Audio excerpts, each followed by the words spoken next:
FIFA's baffling bans, CR7 celebrations, Neymar's kicks, and no more headers. Let's uncover the reasons. It's a safety-first style edict that extends beyond chains to even the humble snood. In football, it seems, less is more when it comes to accessorizing. The snood saga. In the football world, where every stitch and seam is scrutinized, the snood became an unlikely villain. FIFA's 8th president, Joseph Sepp Blatter, cast snoods as potential nooses on the pitch. What the hell? A claim that left fans and players alike baffled. Now this one might surprise you. How could a simple neck warmer be a harbinger of doom? Yet, stars like Carlos Tevez and David Silva had embraced the snood, making it a staple of their game day garb. The ban sparked debate, but in the end, the rules of the game prevailed. The snood was sidelined, only to make a triumphant return once the ban was lifted. But not all bans are reversible. The hidden spike scandal. Imagine the shock when Manchester United's luminaries, Wayne Rooney and David Beckham, fell victim to the treacherous bladed boots. These weren't just any injuries, they were career jeopardizers. The UK's sporting authorities didn't hesitate to condemn these concealed spikes, banning them outright. Football is a game of skill, not subterfuge. The ban on such deceptive gear was a reminder that the integrity of the sport stands above all. Yet, lurking in the shadows was a danger far greater than spiked shoes, a threat that could shatter lives and legacies. The shin guard mandate. In the high-stakes arena of football, the shin guard stands as the unsung hero of safety. This rule is non-negotiable, the epitome of common sense in a sport rife with risks.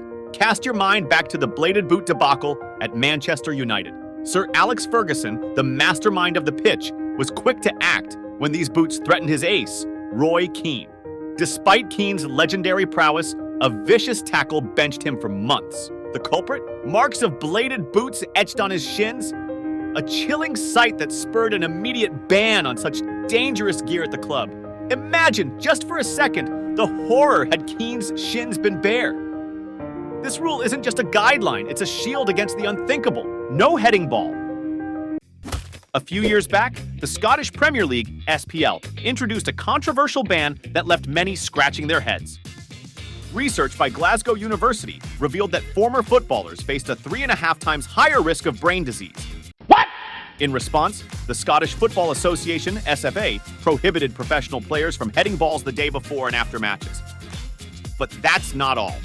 The SFA had already restricted headers in training for under-12 teams nationwide. It might sound like a what-the-hell moment. What the hell? But it's the reality. Just like when CR7 got flagged for celebrating his own goal, controversial goal celebration. From euphoria to caution, football's roller coaster of emotions. We've witnessed our favorite players conjure up mesmerizing goals, their shirts flung into the air in celebratory frenzy. But then, the mood shifts. The dreaded yellow card emerges. It's like a symphony of highs and lows. Picture this.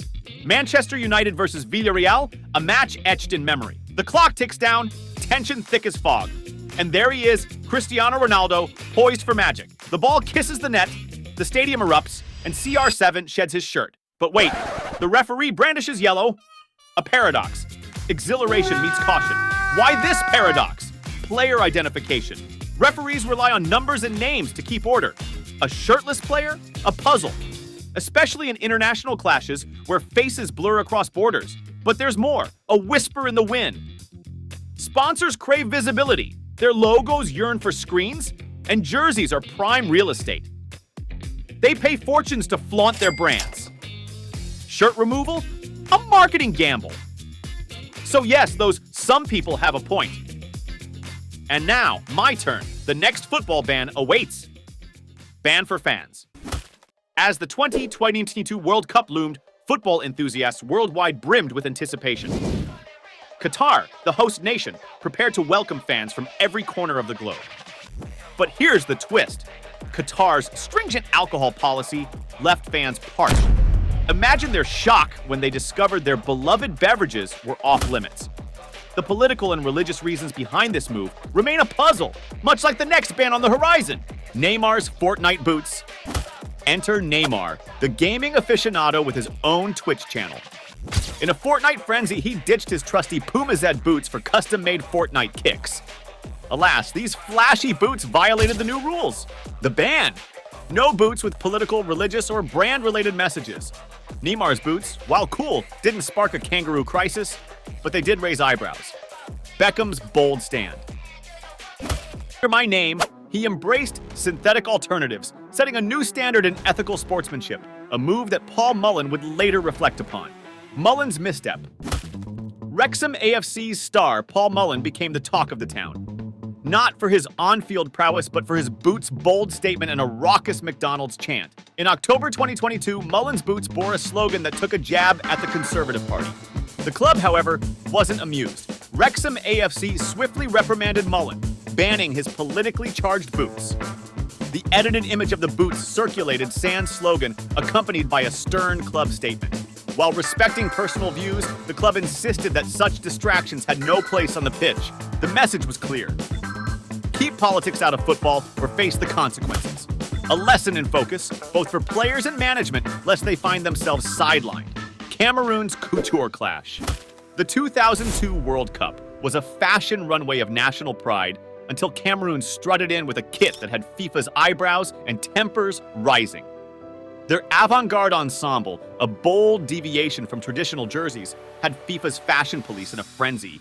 What the hell? Keith Cooper, FIFA's spokesperson, famously snubbed them as vests, not shirts. It was a sartorial scandal that threatened to overshadow the sport itself.